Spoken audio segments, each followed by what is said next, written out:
Shocking radar footage shows Hellfire missile fired by U.S. military bounce off UFO over ocean. Wait, what? Yeah, you see this? I mean, Anna Paulina Luna. Ask every witness here, specifically ones that have sensor training or have been able to recognize some of this movements real quick. So if you guys can please roll that real quick.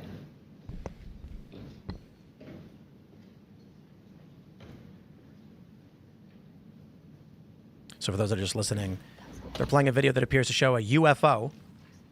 Which one is the UFO? In the center. In the center. It's being tracked. Being That's tracked. the thing? Yeah, they're Yep. tracking. They don't know what it is. Looks like an amoeba. And a Hellfire missile bounces off of Oh. And it went flying into bits. Did it bounce or did it hit behind it? Okay, while this is still rolling, Mr. Nusatelli, real quick yes or no answers. Are you aware of anything in the government, United States government arsenal that can split a Hellfire missile like this? So I think And I think the Hellfire missile was what was being tracked. Yeah. And then the UFO rammed through it and split it in half. do whatever was the blob thing it Hellfire did and then Yeah. keep going. Nothing? Nothing. All right, how about you, Chief Wiggins? Nothing to my knowledge, ma'am. Okay, and how about you, Mr. Borland? I prefer to answer that in a skiff. Chief Wiggum. Whoa. What do you Okay, think, Chief Williams? I'd prefer to answer that in a skiff. Wow. Rep. Anna Paulina Luna says in today's UAP hearing, we revealed new military surveillance video showing a UAP splitting a Hellfire missile in midair. Not a single witness was aware of any U.S. military technology capable of such a feat. Every witness described the footage as extremely scary. This is pretty wild. I don't really know, how we. Is this U.S. weapons technology that they're keeping under wraps? They're not telling us about. They're just lying. So, I mean, high probability of that, honestly. That and that's why he says I kind of that's kind of my general understanding of all this UAP stuff. It's that we've got tech that we don't want the foreign adversaries to know that it's out there, but at the same time they've got similar tech that they're using to target, and that's why this stuff is always involved in military. It's why it's always around like Air Force, military emplacements. If it was actually some kind of, I don't know, extraterrestrial or interdimensional activity, Angels or demons? why would angels or demons be around military bases all the time? Whereas the more simple answer is that it's just a counterintelligence operation, and these are some type of technology that just hasn't been made public yet. And why it Makes no sense. public? Because we have it. Well, also, we don't just cover up things that maybe we have kind of hidden under the pocket. Also, if the device malfunctioned, and I'm just going to say from my humble position that something clearly went wrong with that AGM, that particular missile didn't explode. It looks like the package that it was carrying didn't go off. And I'm certainly not going to watch some officer tell a congressperson in front of the cameras, hey, here's why our missile didn't go off, in case anyone out there is listening wondering how to shut off strike packages so it...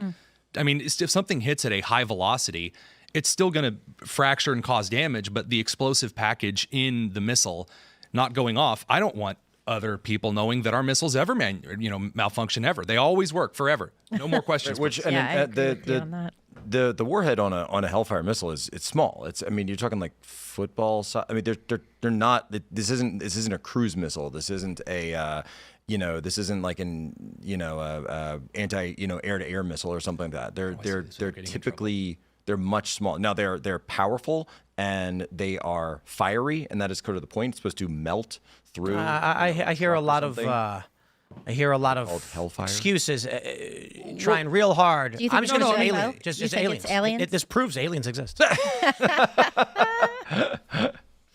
No, I agree with Jack. Or There was some kind of malfunction. There was a funny story from like a year ago where they released this UAP footage, and it was like pilots at the Air Force Base had witnessed these strange objects, and then later down at the bottom of the story, it mentioned that they were 70 miles from an advanced research naval facility, and I was like, what? Oh, well, there you go. Why are you wasting our time? We get it. Well, and the way the government is constructed in terms of compartmentalization is that depending on how far down the rabbit hole you go, those compartments are, I don't even know if there's anyone who knows how many compartments there are in the government in terms of these special access programs. And so you could have a special access program that like only 3 people know about, or like really know all the details of. So when you get a guy that you pulled up and they say, well, I don't know anything about that. He doesn't know anything about that because he's not in that compartment. That's in a different compartment from where it works. And, I'm not saying a technology would be in that category, but certainly advanced research, advanced projects would absolutely be something that you would keep in a separate track. And so you can have someone say under oath and completely truthfully, and nothing against it, but it's just that's the way the government works. That's the nature of the beast. Yeah, I think a lot of people would just rather believe in aliens because it makes life less boring. The idea that there's a grander story. I'm not against the belief at all. I'm totally open to it. I just really don't think that's what this is. It's also kind of really hard for people to understand that a lot of crap that is supposedly military grade, that's not a compliment. Not anymore, no. And it just so happens that a lot of stuff fails quite consistently, and that doesn't always fit with everyone all the time is super duper malicious, because there's a lot of goobers that happen to put together designs. And I'm sorry to the folks over at Northrop Grumman and my 18 shots to the back of the head suicide later this week, but sometimes they put out metal that sucks. Who was that astronaut? I don't know if it was Buzz Aldrin, and they said, what was the last thing that went through your mind before you launched the Apollo mission? And he said that the ship was built by the lowest bidder. Yeah, Right. That's how government works. Yeah. it is. That's It's right. so good. Well, in a lot of places, in some places, that's the law. Like it has to be built by the lowest bidder. That's insane. In New Can we York just get City, a market solution? in New York City, you have to take the lowest bidder, and then what happens is the lowest bidder sucks because they have no experience, and then they keep slapping you with change orders, so that by the time that they're done, it's way more expensive than if you just went with the experienced, higher cost The bidder. whole system is a problem. And as much as I support everything that we see from Secretary Hegseth, Secretary of War, SecWar, Hegseth, and I like these SecWar. I think these that's moves. good. I like SecWar and War Department, I just like- at I least think that's good. in spoken English.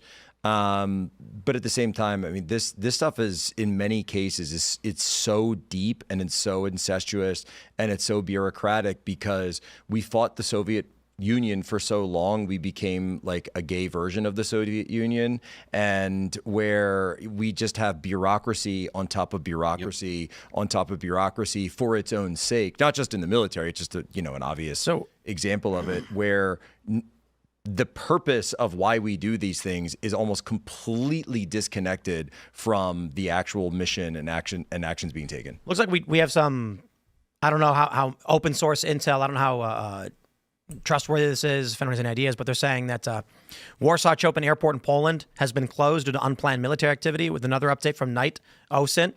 Poland has closed Warsaw International Airport and Lublin Airport, issuing NOTAMs due to unplanned military activity related to ensuring state security. The closure of Polish airspace comes following reports of Russian drones entering Poland this evening, or aliens. How do we know it's Or it could Russia? be the Hellfire aliens That's right. have crossed over. I think the crossed thing is that- over. Pretending, Poland in half. Yeah. pretending wouldn't be the first time. Oh, Just saying. It was aliens that did Resident that. Polak, wouldn't be the first partition of Poland. This side will be controlled by the Romulans, of course. The other side, the Vulcans. will be controlled by the Vulcans. Well, And- the Vulcans are the mediators. Well, no, the Vulcans control one side, and then all those on the Romulan-controlled side are trying to flee to the Vulcan-controlled territories, but get gunned down before they get a chance. By the Cardassians, Yeah, by the Cardassians. of course. I'm having a stroke, I'm sure of it. The funniest thing about Star Trek: The Next Generation is that there's an alien race called the Cardassians, and they're You have to be careful not to say militaristic and Kardashian. right. You're not Yeah. shh. You know what I mean? They look so when you say that Patrick Stewart was mercilessly tortured by the Cardassians, that's just where we're at. So interesting. It does look like at least the belief is, as far as NATO is concerned, that it was Russia. Well, we've got U.S. senators chiming in on it. Old Senator Dick Durbin's issued a statement. Repeated violations of NATO airspace by Russian drones are a fair warning that Vlad Putin is testing our resolve to protect Poland and the Baltic nations after the carnage. This is just ridiculous. It's called a slush. I love the speech Senator. impediment. It's fantastic. After the carnage Flush. Putin continues to visit on Ukraine, these incursions can't be ignored. Dick Durbin's not ignoring it, guys. Care. It's just Illinois is He had a bad reputation. Yeah, we in Indiana hate it. We try to smuggle guns into it, and they won't let us. It's a That's problem. part of your thing. Yeah. It's like an Illinois. I would conquer Illinois and push Chicago into Lake Michigan tomorrow if they'd How let about me. that? Okay. Boy, shit. Yeah. It's over Lake Michigan as it is. Right. Oh, yeah. It's built over. The sea level. Yeah. Just like Patrick. Push it right in. They lifted up the whole city, and that's what you get. But let's move on to. I'm still not seeing any actual confirmation of drones. The thing is, though, like nobody's life would change if there were aliens, unless aliens came down and they were like, "Oh, we're part of your life now." Well, unless the aliens were in charge of the U.S. government. Well, yeah, but What if they it are? still wouldn't. It still wouldn't change much if Rowdy they have Roddy been for a Piper while. told me that if I put on the sunglasses, I remember. Actually, no, he resisted. It was the other dude. Yeah. it was. He didn't want to put the glasses. Oh no. I'm wrong. He Put on the forced. sunglasses, He forced. man. Put Roddy on the Piper. I'm wrong. sunglasses. Yeah, He put them on, yeah, put saw them it, on. and was like, "What?" And then the other guy was like, "I ain't wearing your glasses." Then he ran out of bubblegum. Yes. Yeah. I'm here to kick ass and chew bubblegum. Thanks for checking out this clip from Timcast IRL. Make sure to watch the show live Monday through Friday at 8 p.m. Subscribe to this channel, and we will see you all there.